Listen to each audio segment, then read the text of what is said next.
June 17, 1972, 5 men were arrested for breaking into and bugging the Democratic headquarters at the Watergate complex.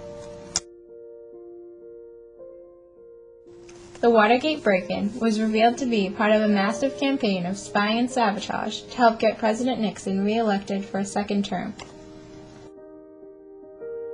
In fact, there were many other ideas floating around before the break-in was implemented, including the kidnapping of protesters and using prostitutes to entice people to give out information.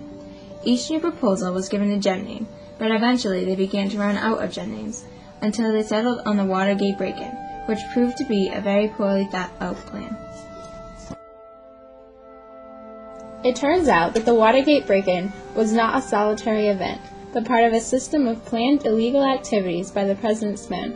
Richard M. Nixon declared to the nation that he was unaware of the break-in, saying, "I was appalled at the senseless, illegal action, and I was shocked to learn that the employees of the re-election committee were apparently among those guilty."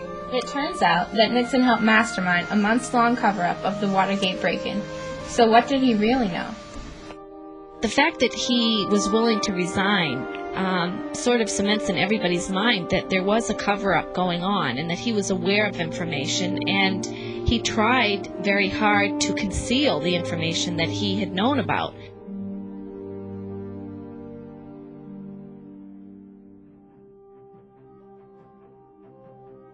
Numerous people involved in the Watergate scandal were given hush money so that they would not talk to anyone about the actual truths of Watergate. A lot of the press did not make a big deal about the Watergate issue, but 2 reporters, Carl Bernstein and Bob Woodward, began to research, and found out that people higher up in the Nixon administration were involved in the scandal. The president was actually leading the whole cover-up, and was monitoring the investigations through a man named John Dean, who was counselor to the president. John Dean told the president, after many trials for Watergate had begun, "We've come a long road on this already. I thought it was an impossible task to hold together, but we've made it this far, and I'm convinced we're going to make it the whole road, and put this thing in the funny pages of the history books rather than anything serious." But contrary to Dean's beliefs, this blew up into something much more than funny. It was a tragedy for the entire country. Cover-up conversation between President Richard M. Nixon and H.R. Haldeman, White House Chief of Staff. In this conversation, President Nixon doesn't believe that Watergate will turn into anything very tragic. "What's the dope on the Watergate incident? Anything break on that?" Mitchell's concern is the FBI. The question of how far they're going in the process. He's concerned that be turned off. The problem is that there are all kinds of other involvements, and if they start a fishing expedition on this, they're going to start picking up tracks. The only tie they've got to the White House is that this guy's name is in their books, Howard Hunt, and that Hunt used to be a consultant. "To the White House?" To Colson at the White House. You've got to be careful of pushing that too hard, because he was working on a lot of stuff. It led to other things.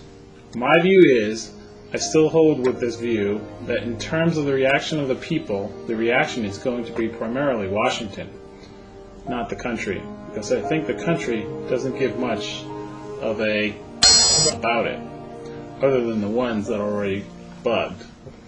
Most people around the country think that this is routine, that everybody's trying to bug everything else. The Watergate story is not the one that's going to get people that damn excited, because they don't give a about repression and bugging and all the rest. Let's just look at wiretapping. The country's for it, the whole country.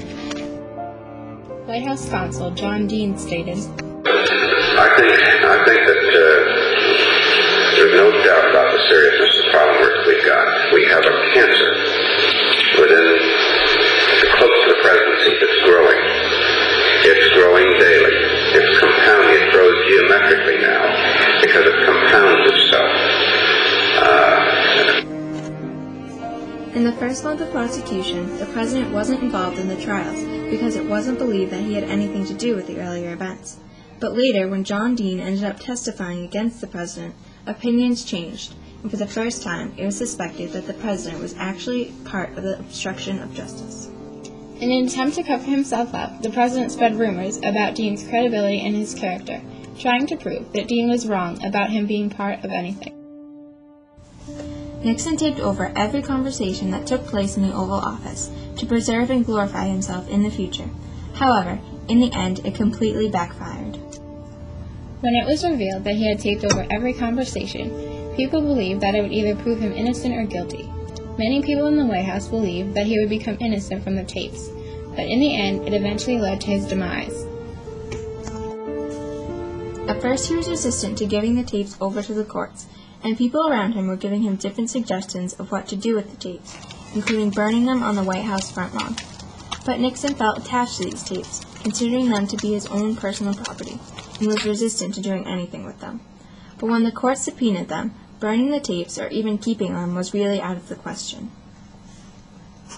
It was revealed in these tapes that Nixon not only lied numerous times to the American officials, but to the American people and his family as well. It was also later revealed that Nixon had asked his administration to commit perjury, and had even instructed them on how to do it. It was shocking. It was something that made us wonder, where do we go from here? But it shows that the president is somebody that is dispensable. He's not a king. He's not a dictator. And he can be replaced. He's not above the law, nor are any of us. The talk of impeachment was going around, and Nixon was advised to resign. So for the first time in American history, a president stepped down from office. I have never been a quitter. To leave office before my term is completed is abhorrent to every instinct in my body. But as president, I must put the interests of America first.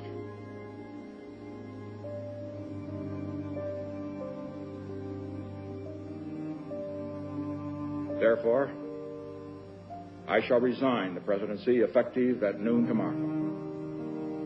Vice President Ford will be sworn in as president at that hour in this office. I was absolutely stunned and shocked, and probably didn't have a really clear understanding of what had brought this all about.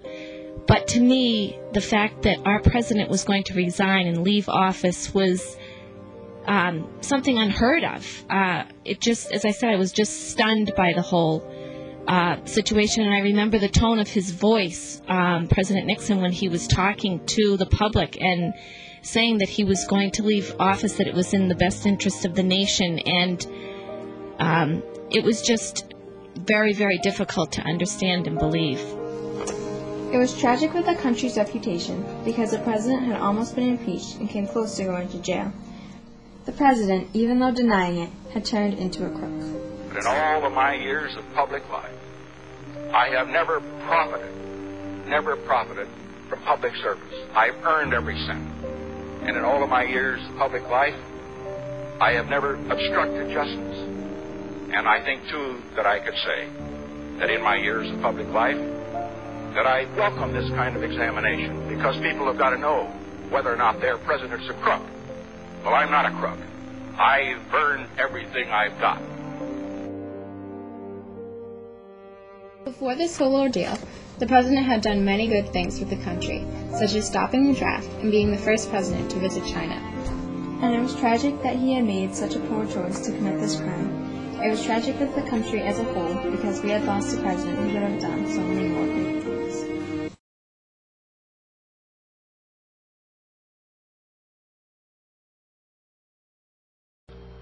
Now therefore, I, Gerald R. Ford, President of the United States, pursuant to the pardon power conferred upon me by Article 2, Section 2 of the Constitution, have granted, and by these presents do grant, a full, free, and absolute pardon unto Richard Nixon for all offenses against the United States which he, Richard Nixon, has committed or may have committed or taken part in during the period from July 20, 1969 through August 9, 1974.